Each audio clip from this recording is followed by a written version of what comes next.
Baie welkom by die voorlesing van die Afrikaanse Sabbatskoolles vir blindes en swaarsiendes. Hierdie lesse word voorsien deur die Wêreldkonferensie van die Sewende Dag Adventiste Kerk.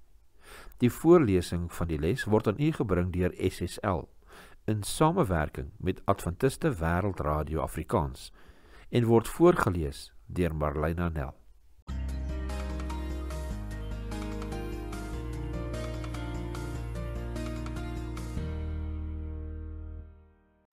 Woensdag 10 Desember, 'n sagte antwoord.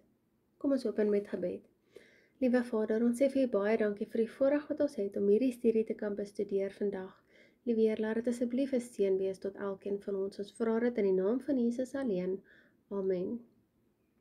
Lees Josua 22 vers 21 tot 29 aan die hand van Spreuke 15 vers 1. Wat kan ons leer uit die oostelike stamme se antwoord? Ons lees Josua 22 vers 21 tot 29. Daarop het die kinders van Reuben en die kinders van Gad en die halwe stam van Manasse geantwoord en aan die stamhoofde van Israel gesê: Die God van die gode, die Here, die God van die gode, die Here, hy weet dit, en ook Israel mag dit weet. As dit deur opstandigheid of deur troubreek teen die Here is, verlos ons nie vandag nie, Here, dat ons 'n altaar vir ons gebou het om van die Here afvallig te word, en as dit is om daarop 'n brandoffer en spysoffer te bring, of om daarop dankoffers te berei, dan mag die Here self dit wreek. Maar waarlik, ons het dit uit 'n sekere besorgdheid gedoen en gesê, later sal julle kinders met ons kinders kan spreek en sê, wat het julle te doen met die Here, die God van Israel? Die Here het tog tussen ons en julle, kinders van Reuben en kinders van Gad, die Jordaan as grens gestel. Julle het geen deel aan die Here nie, so sal julle kinders dan maak dat ons kinders die Here nie meer vrees nie. Daarom het ons gesê, laat ons tog dit doen en vir ons 'n altaar bou, nie vir brandoffer en vir slagoffer nie, maar dat dit 'n getuie kan wees tussen ons en julle en ons geslagte na ons, dat ons die diens van die Here sal waarneem voor die aangesig met ons brandoffers en ons slagoffers en ons dankoffers, sodat julle kinders later nie aan ons kinders kan sê, julle het geen deel aan die Here nie. En ons het gedink, as hulle dit later aan ons en ons geslagte sou sê, sal ons sê, kyk na die boustyl van die altaar van die Here wat ons vaders gemaak het, nie vir brandoffer en vir slagoffer nie, maar 'n getuie is hy tussen ons en julle. Dit is ver van ons dat ons opstandig sou word teen die Here en vandag afvallig sou word van die Here deur 'n altaar te bou vir brandoffer, spysoffer en slagoffer naas die altaar van die Here onsse God wat voor sy tabernakel staan. Josua 22 vers 21 tot 29. Ons lees ook Spreuke 15 vers 1. 'n sagte antwoord keer die grimmigheid af, maar 'n krenkende woord laat die toorn opkom. Spreuke 15 vers 1. Die aangeklagte se antwoord, wat net so reguit en kragtig as die aanklag is, vorm tematies en struktureel gesproke die as waarom hierdie hoofstuk draai. Tot dusver toon die 2,5 stamme geen reaksie nie. Hulle luister nog net na die aanklagte wat teen hulle ingebring word. Gegee die erns daarvan, is die geduld wat hulle hier aan die dag lê besonder prysenswaardig. Hulle hou by die bedoeling van die idiomatiese uitdrukking, 'n sagte antwoord laat woede bedaar, 'n krenkende woord laat woede ontvlam, in Spreuke 15 vers 1 in die Nuwe Afrikaanse Bybel. Die inleidende sin van hul verweer is 'n string name wat aan die God van Israel toegedig word.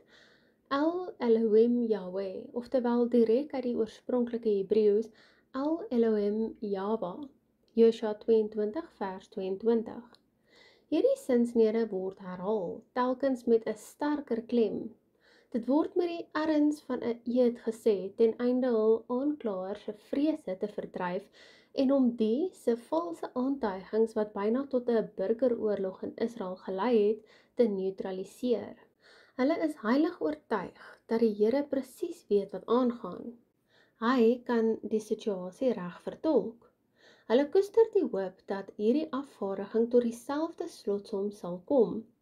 Die 2,5 stamme besef ook hul aanspreeklikheid voor die Here, aangesien hulle 'n beroep op hom doen om hulle te straf indien hulle wel verkeerd opgetree het.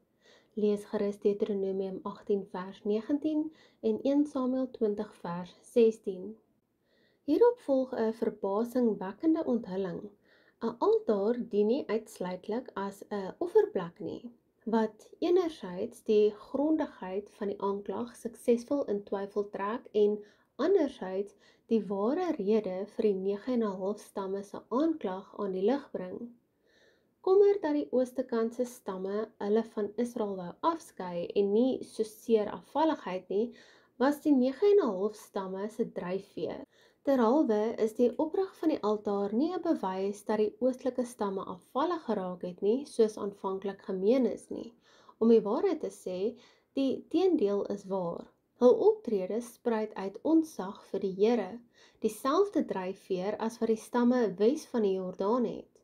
Die ware grondslag vir Israel se eendrag is nie aardrykskundig of die fisiese omvang van hul erflating nie, maar hul geestelike lojaliteit aan die Here se bepalings. Die westelike stamme se opregte kommer blyk ook uit hul opregte vreugde oor die oostelike stamme se bewese onskuld. Volgens die 9,5 stamme tree hulle nie as verloders uit die stryd nie. Nee, mens kan sien dat hulle werklik waar bly is dat hul vrese ongegrond is. 'n Burgeroorlog in Israel is vermy en volkseenheid is bewaar. Hoe hanteer jy valse aantuigings? Deel in die klas enkele van die beginsels wat jou benadering bepaal. Put ook inspirasie uit Psalm 37 vers 3 tot 6, vers 34 en vers 37. Vertrou op die Here en doen wat goed is. Bewoon die aarde en beoefen getrouheid en verlustig jou in die Here, dan sal hy jou gee die begeertes van jou hart. Laat jou weg aan die Here oor en vertrou op hom en hy sal dit uitvoer en hy sal jou geregtigheid laat voortkom soos die lig en jou reg soos die middag. Wag op die Here en hou sy weg en hy sal jou verhoog om die aarde te besit. Jy sal met welgevalle neersien op die uitroeiing van die goddelose mense. Let op die vrome en kyk na die opregte, want daar is 'n toekoms vir die man van vrede.